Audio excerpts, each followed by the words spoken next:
Ito pong mga upuan na to ay dadalhin natin sa ASR Aesthetic Clinic kay Madam Rhea Bautista.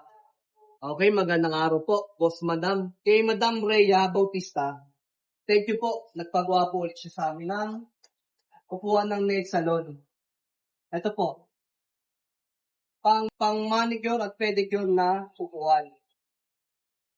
Ito po yung napili niyang design. Model name, Arlie Spatcher. Arlie Spatcher po. Ito po yun.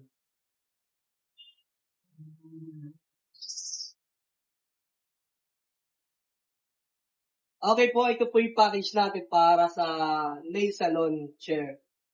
Isang upuan, high back, isang pillow, isang patungan ng paa, at upuan ni manicurista. Yan.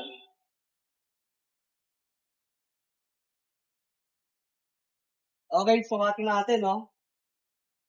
Ang taas nitong upuan, 47 inches. Ang kitid niya, dulo sa kamay, 30 inches. Ang kitid naman, 30 inches din. Okay, pakita natin yung design ng Arlie Spatcher. Si Madam Rhea Bautista, nagpa-request siya ng lagyan ng crystal button.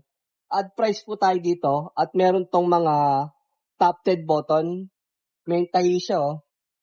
Diamond design. Ito po ang nagustuhan yung design.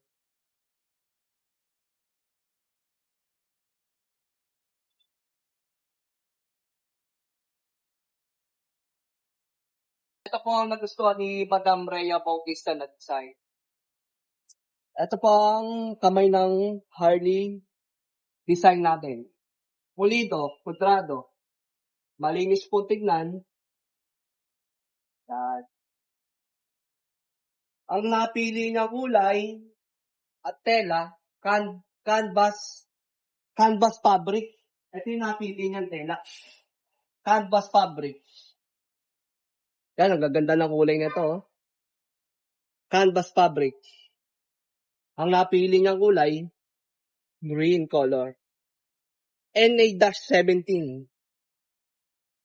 Ang ganda ng kulay na to, kulay green. Okay. Eurotex kung pa rin pa ang gamit natin, 4 inches. Ito, may double pasada pa rin. Meron tayong lining dito. At ang ginamit natin pa, chrome legs. Bakal lang siya, chrome legs. Naka-tornilyo naman to, matibay din naman.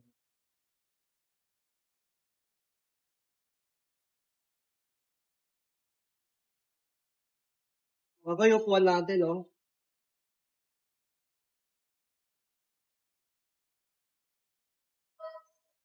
Sarap upuan nito.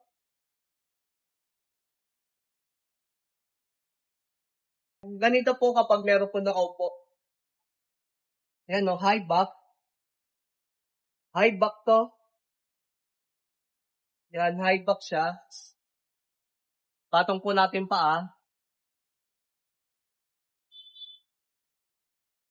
Yan. Relax na relax po tayo dito pag nagpapalinis. Ganda po ng design ni Harley Spatcher. Ayan, oh. Okay, oh.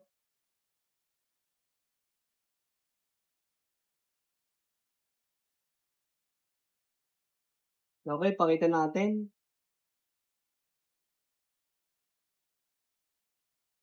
Ito pong mga upuan na to ay dadalhin natin sa ASR Aesthetic Clinic kay Madam Rhea Bautista.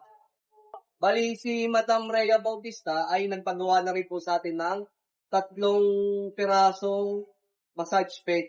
Nauna na po yun. Ito po yung ito po yung susunod natin itiligan.